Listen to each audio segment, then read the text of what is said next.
Hey friend, welcome back to The Gentle Reset, your no judgment zone for creating a home that actually works for you.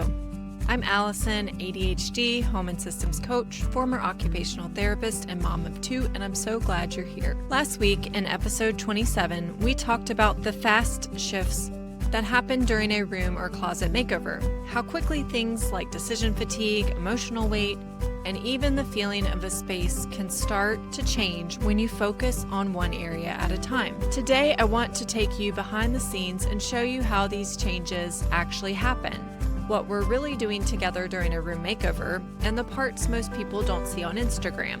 Because the transformation isn't just about decluttering or organizing. Here's your weekly 3, a mind hack, a home hack, and a personal highlight to help your home feel lighter, more functional, and easier to maintain. Today, you'll hear what actually happens behind the scenes during a room makeover, how ADHD plays a role in decision-making and getting stuck at home, and how small guided steps help a space become easier to live in, not just look better. Next week, we're starting a new month with a new theme and talking about something many ADHD women quietly wonder: why clutter seems to come back even when you've already worked so hard on your home. Make sure you're following so you don't miss it. Let's jump in. Here's the mindset shift I want you to hear today. The hardest part of a room makeover usually isn't the decluttering part. It's decision making. Most ADHD women have already tried to organize. They've watched the videos, saved ideas, bought the bins, and started more times than they can count. What gets in the way isn't a lack of effort or motivation. It's the emotional and mental weight behind the decisions. Because every item can bring up questions like, do I keep this? Where would it even go? Why haven't I dealt with this already? What if I regret letting it go? And when your brain is already carrying a lot, those decisions pile up fast. That's why one of the first things we do together in a room makeover isn't organizing at all. It's understanding how your brain works in your home. I ask questions like, what feels most overwhelming about this space right now? What feels least overwhelming? If home felt easier or lighter, what would actually be different day to day? What have you already tried? Not because there are right or wrong answers, but because those answers help me understand where you feel stuck. We also talk about potential obstacles before we even start. Because ADHD isn't just about getting started, it's about what happens when you get stuck halfway through. That's where your ADHD superpowers come in. Inside my room makeovers, clients take an ADHD superpower quiz that I created to help them understand which strengths show up most for them. Things like hyperfocus, big emotions, transitions, squirrel brain, or task paralysis. And when I say superpower, I don't mean ADHD suddenly becomes easy. There are already patterns in how your brain works, and when we understand them, we can work with them instead of fighting against them. For example, someone who struggles with task paralysis might not need more motivation. They might need a timer, a small starting point, or a clear first step so their brain can get started. Someone with big emotions may need reassurance and pacing so decisions don't feel so overwhelming. And if you're newer to the podcast and want to understand ADHD superpowers more deeply, you can go back and listen to episode 11, where I explain what ADHD superpowers are and why I look at ADHD through that lens. The episodes that follow walk through each of the 5 superpowers in more detail. I'll link those in the show notes if you're curious. So another part of my role is guiding clients through clear next steps while also helping them build unstuck strategies before we begin decluttering. Things like having supplies ready, setting short timers, breaking the room into zones, or reaching out to me when momentum drops. Because getting stuck isn't failing, it's expected. And when you plan for those moments, progress feels safer and more doable. And that's why room makeovers aren't about overhauling a room in a single day. They're about creating a way forward that actually fits how you think, feel, and live. So now that we've talked about the mindset side, let me walk you through what actually happens behind the scenes during a room makeover, because a lot of people assume it's just decluttering sessions, and it's actually much more guided and structured than that. We start with an action plan call. This is where my background as an occupational therapist really comes in. As an OT, I looked at how patients functioned in daily life, things like their routines, how they move through their environment, and where tasks started to break down. So it's not just about what a space looks like, it's about how you move through it and what would make daily life feel easier and more functional. Instead of asking, how do we make this room look better? Because you all know I'm all about function over Pinterest perfection, we focus on questions like, where do things pile up? What feels frustrating or what do you avoid? What keeps getting reset and then falling apart again? What would make this space feel easier to live in?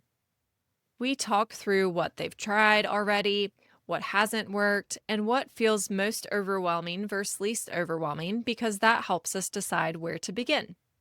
From there, we go through the Room Makeover guide together to build an action plan and goals that fit your real schedule, your vision, and how your brain works. Then we move into decluttering using my 4 sorting steps, which give clients a simple way to make decisions without overthinking every item. Instead of tackling the whole room at once, we work in zones, small sections of the room, so progress feels clear and doable. That way, you already know exactly where to start and stop, and your brain isn't trying to hold the whole project at once. Throughout the process, we have regular check-ins where clients can share photos, ask questions, and get support when something feels stuck or unclear. And this is where a lot of the progress happens, adjusting the plan when life happens, celebrating the small wins, and problem solving together instead of alone. I always tell my clients, I love when they overshare updates and progress photos because it helps me guide them better. Another big piece people don't always realize is the behind-the-scenes work I do for clients. I help shop for organizing solutions based on how the space is actually used, not just what looks nice online, but what will actually function day to day. Clients fill out a simple survey so I can understand their style, preferences, budget, and product needs. That might mean recommending specific bins, drawer setups, or storage solutions that reduce steps and make resetting easier.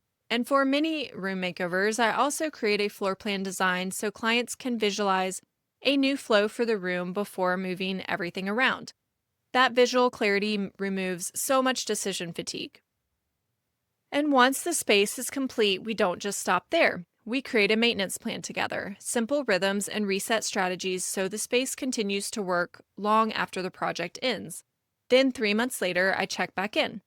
Because real life happens, and that follow-up helps clients adjust, troubleshoot, and reinforce what's already working so the progress actually lasts. The goal isn't a one-time transformation, it's helping the space stay functional in everyday life. I want to share a recent client moment that really captures what a room makeover looks like behind the scenes. When we first started working together, walking into her home felt overwhelming right away. Her home entry flowed right into the living room, and the whole space felt crowded and hard to reset. There wasn't just one problem area, things had slowly accumulated across the space. Everyday items, coats, kids' things, dog supplies, without clear homes, so the room felt full all the time. So every time she walked in the door, she felt behind and couldn't completely relax. The frustrating thing was that she had tried organizing before and nothing stuck. Things would still pile up day after day. She wanted more flow and function as she walked into her home. During our action plan call, we decided to start with the least overwhelming zone, which was a bookshelf. It wasn't the biggest area, so it felt more manageable to start there. As she began decluttering, she realized many of the items didn't need to live there at all. And once it was cleared, the bookshelf no longer needed to be there. Removing that one piece of furniture immediately opened up the living area, and suddenly there was more space to move. The room felt lighter, the flow between the entry and living space made more sense. From there, we continued working through the surrounding zones step by step, creating homes for things she actually used and letting go of what no longer fit her life. She started noticing more open surfaces, clearer walkways, and less visual clutter, which created more mental space and breathing room to relax easier. And that's often what progress looks like, small decisions that quietly change how a space feels and functions. By the end of the project, everything had a place, and the space felt easier to move through without needing to constantly move or stuff things out of the way. Now she has a maintenance plan with small daily resets to help keep things from piling back up. And the best part was hearing her say she was already excited to work on another room next. She could really see the difference. The space didn't feel overwhelming to her anymore. So if you're listening and recognizing parts of your own home in this story, feeling stuck, overwhelmed, or unsure where to even begin, you don't have to figure it out alone. If you're wondering which space to start with, or if a room makeover is the best next step for you, this is exactly why I offer curiosity calls.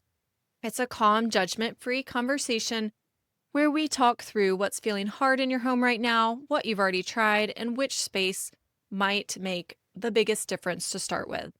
There's no pressure and no expectation to commit to anything. It's simply a chance to get clarity and a starting point that actually makes sense for you and your season of life. If this sounds helpful, you can book a curiosity call now through the link in the show notes. I'd love to support you. Here's what I want you to remember today. A room makeover isn't about fixing everything at once. It's about understanding how you function in your space and creating changes that actually work in real life. Support doesn't mean doing more. Sometimes it just means not having to figure it all out alone. Well, that's it for today, friend. If this episode resonated with you, you're not alone in this, and you don't have to figure it all out by yourself. I'm really grateful you're here and listening. If you've been enjoying the podcast for a while, I'd love it if you left a quick review. It helps more ADHD women find this support too.